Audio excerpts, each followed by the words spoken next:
I embezzled $5 million. I was caught red-handed moving the funds. But during the interrogation I suddenly spoke up. I asked the detective in charge. The time of those 2 multi-million-dollar fraud cases you're pinning on me, was it last night at 8:30? The detective waved his hand impatiently. All the evidence is solid, what's there to argue? So where was I from 8 to 9 last night? The next second every cop in the room froze. They were so focused on the fraud. They completely missed my prequel story. The air in the interrogation room seemed to freeze at my words. In my past life, I was the perfect fall guy for my girlfriend and roommate. They pulled off a huge fraud that rocked the whole campus. But they used my digital signature and fingerprints to make me the sole culprit. I never thought after studying law for 4 years, I'd end up a victim of the legal system. I got sentenced to 10 years in the end. My parents died heartbroken. I thought I'd see daylight again once I served my time. But who knew the day before my release, they had me taken care of inside. I opened my eyes back to the day they were setting the trap. Since they could fake evidence of me being there, then I'd create an alibi the whole world couldn't deny. Thinking this, I went straight to the downtown precinct entrance, then took out my phone and started a live stream. I picked up a brick and smashed a row of shared bikes. Soon my antics blew up the stream. The screen filled with a flood of comments. This guy's nuts, call the cops. This dude must be sick. Watching the hateful comments. This was exactly the effect I wanted. Sure enough, sirens sounded in the distance soon. That's when I dropped the brick, turned to the stream and said, remember this time.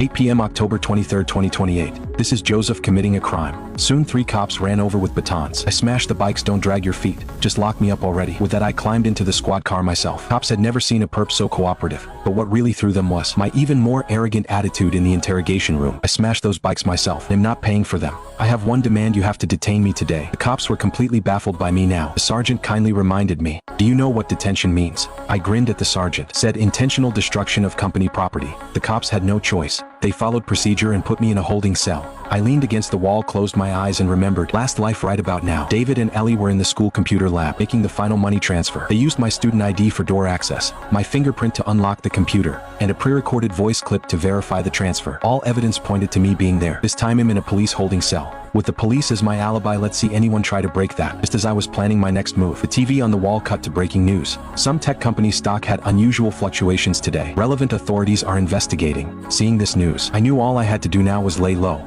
Wait for Ellie and David to show up with their so-called evidence, to report and frame me. Then this would all be over. Sure enough, early next morning, just as I thought, I was dragged out of the holding cell. Cops slammed files and evidence on the table, saying to me last night at 8:30, $5 million was illegally transferred from some tech company's account. All transfers used your personal authentication, encryption keys and digital signature. Right then my parents arrived at the station, with Ellie and David trailing behind them. Ellie couldn't wait to provide a tip. Uncle, Aunt, I really didn't want to say this. Joseph has been obsessed with online gambling and owes a huge debt. Last night he even stole my laptop. My mom cut Ellie off, saying I would never commit a crime. But then Ellie pulled a phone from her bag and played a voice that sounded just like me. I'm gonna score big. After this hit, I'll never have to fear anyone. My heart was pounding now. When was this recording made? I have no memory of it at all. Then